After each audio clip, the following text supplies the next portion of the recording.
পশ্চিমবঙ্গে যে নির্বাচনটা হয়ে গেল, বিধানসভা নির্বাচন, তার সার মর্ম, সারাংশ কি পাওয়া যাচ্ছে? সারাংশ পাওয়া যাচ্ছে একটাই কথা, সেটা হচ্ছে হিন্দু মুসলমান ন্যারেটিভ। এই যে ন্যারেটিভটা তৈরি হলো, ওই ন্যারেটিভটা তৈরি করলো কে?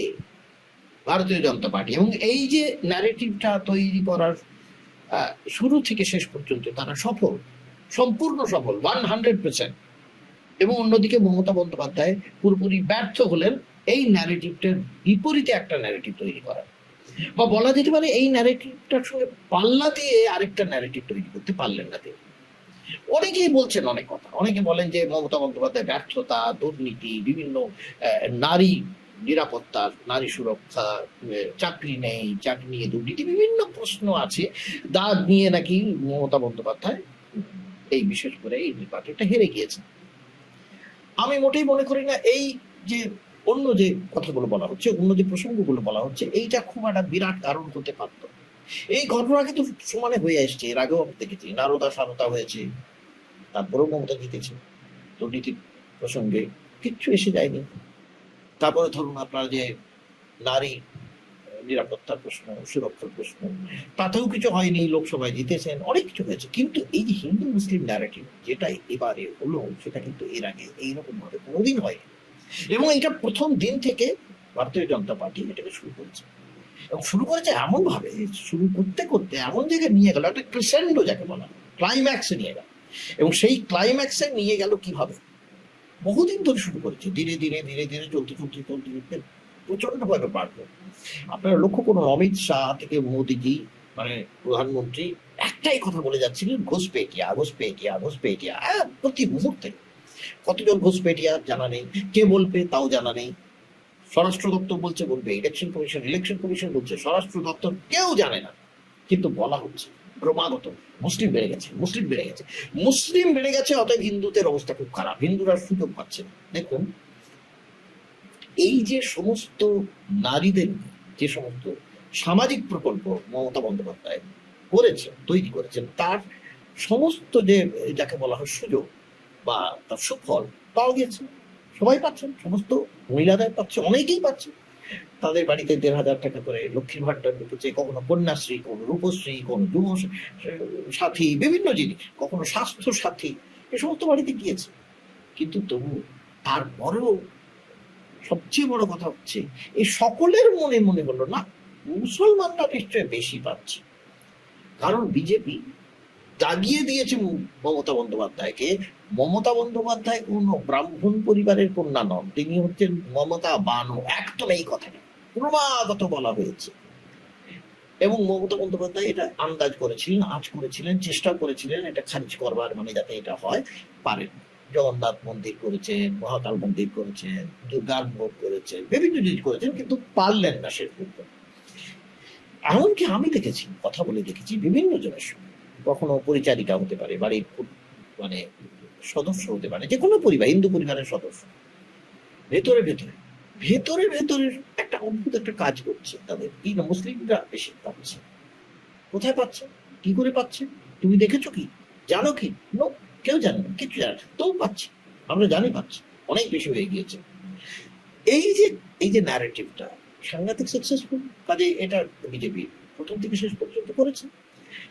এবং শুধু তাই নয়, লক্ষ্য করুন, এই যে যখন বাংলাদেশে যখন বিভিন্ন রকম ভাবে সংখ্যালঘু মানে হিন্দুদের উপরে নির্যাতন হয়েছে, অত্যাচার হয়েছে, মারাও গেছেন বেশ কিছু মানুষ, আমরা জানি, তখন এখানে বিরোধী দলনেতা শুভেন্দু অধিকারী চিৎকার করে বলেছেন, বাংলাদেশে হিন্দু নিধন হচ্ছে, আমরা এসব করতে দেব না। কিন্তু কিছুদিন পরে এটা থেমে গিয়েছে, বিজেপি আর কিছু বলেনি। কেন বলেনি? বলেনি এই কারণে, বাংলাদেশের নতুন সরকার গঠিত হওয়ার পরেই প্রধানমন্ত্রী, মানে বাংলাদেশের প্রধানমন্ত্রী তারেক রহমানের সঙ্গে আমাদের দেশের যে বিদেশ মন্ত্রী এস জয়শঙ্করের একটা বৈঠক হয়। সেই বৈঠকে পরিষ্কার মানে প্রধানমন্ত্রীর দপ্তর থেকে বলে দেওয়া হয় যে এই পশ্চিমবঙ্গের নির্বাচনে যেন এইটা বিশেষ ইস্যু না করা হয়। এবং তারপরে লক্ষ্য করবে, সমস্ত বিজেপি কর্মকর্তারা এই ব্যাপারে আর একটি কথাও বলেন। কিন্তু তাতে কিছু যায় আসে না, সবার মনে ঢুকে গিয়েছে যে মমতা বন্দ্যোপাধ্যায় কিন্তু কেন কিছু বললেন না, তিনি কেন চিৎকার করে বললেন না যে বাংলাদেশে হিন্দু নিধন চলবে না। এই যে ন্যারেটিভটার মধ্যে খেয়ে গেল, মাঝখান থেকে এর মাঝে মমতা বন্দ্যোপাধ্যায় এই ফাঁদে পা দিলেন। ফাঁদে পা দিয়ে কি বললেন, যদি একটি শ্রেণীকে আমরা বলে দিই তাহলে ঘিরে ধরবে, পারবে কি তোমরা? আমরা আছি বলে না আপনারা সবাই ভালো আছেন, আর যদি আমরা না থাকি কোনোদিন সেরকম আসে, 1 সেকেন্ড লাগবে। একটা কমিউনিটি যখন জোট বাঁধে না, ঘিরে ফেললে 1 সেকেন্ডে দেবে একদম 12টা বাজিয়ে। ব্যাস হয়ে গেল, সেই ন্যারেটিভের মধ্যে এটা ডুবে গেল, তাহলে আরো কাজ হয়ে গেল। তিনি আদৌ সেটা করতে পারবেন না, তিনি করবেনও না। এখানে প্রচুর মুসলিম আছেন, বাঙালি মুসলিম, যারা আদৌ এই ব্যাপারে কোন রকমের উৎসাহ তাদের নেই যে তারা হিন্দু মুসলমানের মধ্যে ঝগড়ার মধ্যে থাকবেন, সমস্যায় থাকবেন, কখনো নেই। তবু এটা কাজ করতে লাগবে। আরেকটি জায়গা দেখুন, সেটাও খুব ইম্পর্টেন্ট, মুসলিমটাও ভাগ হয়ে গেল। হুমায়ুন কবির ওইদিকে ভাগ হলো, কখনো কংগ্রেস, কখনো সিপিএম, মুসলিম যে ভোট ব্যাংক সেখানে থাবা বসালো। তার মানে হচ্ছে হিন্দু ভোটটা একত্রিত হলো বিজেপির ছত্র ছায়ায়, মুসলিম ভোট কিন্তু মমতা বন্দ্যোপাধ্যায়ের ছত্র ছায়ায় একত্রিত হলো, ভেঙে গেল বিভিন্ন ভাবে। এই সমস্তর মধ্যে কি হলো, মাঝখান থেকে মমতা বন্দ্যোপাধ্যায় হারলেন, ভীষণ ভাবে হারলেন। এবারে কি করবেন তিনি, দ্যাট ইজ ভেরি ইম্পর্টেন্ট। এবারে তাকে যেটা লক্ষ্য রাখতে হবে, এই যে বিজেপি যেভাবে এসেছে, যে বিপুল জয় নিয়ে এসেছে, সবচেয়ে ঝুঁকি হচ্ছে সেখানে বিজেপি। কারণ এই যে ঝুঁকি নিয়ে আসা, এতখানি মানুষের অ্যাসপিরেশন, সেইটাকে সমানে জাগিয়ে রাখা, এটা খুব কঠিন কাজ। মানুষ কিন্তু প্রতি মুহূর্তে লক্ষ্য করবে যে হিন্দুদের জন্য কি করছে বিজেপি, কতখানি করছে, কত চাকরি দিচ্ছে, কিভাবে চাকরি দিচ্ছে, কোথায় চাকরি দিচ্ছে, মূল্যস্ফীতি কমাচ্ছে কিনা, গ্যাসের দাম কমছে কিনা, পেট্রোলের দাম কমছে কিনা, হিন্দুরা তাতে লাভবান হচ্ছে কিনা। বেআইনি বাজার, বেআইনি ফুটপাত ভাঙা হবে, তাতে কি শুধু মুসলমানদের ভাঙা হবে, হিন্দুদেরও ভাঙা হবে। সেটা কিন্তু বিপরীতে যাবে আলটিমেটলি, আজকে না হোক কাল, কালকে না হোক পরশু। এই জিনিসটা মমতা বন্দ্যোপাধ্যায় বিরোধী নেত্রী হিসেবে নিশ্চয় নজর রাখবেন, এবং সেখানে তিনি নিশ্চয় তার আন্দোলন শুরু করবেন। এটা যদি তিনি শুরু করেন, বিজেপির পক্ষে মুশকিল হবে সেটা সামলানো। নিশ্চয় বিজেপি সমানে বলে যাবে তারা হচ্ছে হিন্দুদের দল, সব তো বোঝা গেল। কিন্তু তবুও তো মানুষের পেটের টান। কারণ আরেকটা জিনিস মনে রাখা দরকার, যে এই মমতা বন্দ্যোপাধ্যায় হেরে যাওয়ায় জাতীয় রাজনীতির যে প্রেক্ষাপটটা হলো, বিরোধী রাজনীতির যে পরিসরটা, সেটা বেড়ে গেল। এই যে মমতা বন্দ্যোপাধ্যায়ের একগুঁয়ে মনোভাব, অ্যারোগেন্স, আমি নেত্রী, আমি সবার উপরে, এটা সাংঘাতিক। এটা কংগ্রেসকে তুচ্ছ তাচ্ছিল্য করা, এটাও খুব সাংঘাতিক। এবারে রাহুল গান্ধী যেভাবে তাকে সমবেদনা জানিয়েছেন, তার হয়ে কথা বলছেন, তার হয়ে সওয়াল করেছেন, তারপরে সমস্ত ইকুয়েশন, সমীকরণটা পাল্টে যায়।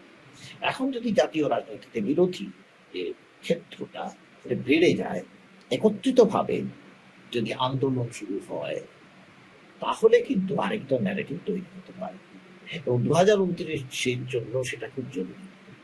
আমাদের মনে হয় সেইটার দিকে লক্ষ্য রাখা দরকার, তবেই আমরা বুঝতে পারবো আগামী দিনে কি হচ্ছে। ভালো থাকবেন সবাই, আমার সঙ্গে থাকবেন, গৌতম ব্যানার্জি অফিসিয়াল দেখবেন। আমি একটু বাইরে আছি অন্য জায়গায়, সেই জন্য আমার এই যে ভিডিওটা কিছু কিছু হয়তো ত্রুটি পাবেন, মাফ করে দেবেন, ক্ষমা করবেন। সকলে ভালো থাকবেন, নমস্কার। আজকে এই পর্যন্ত।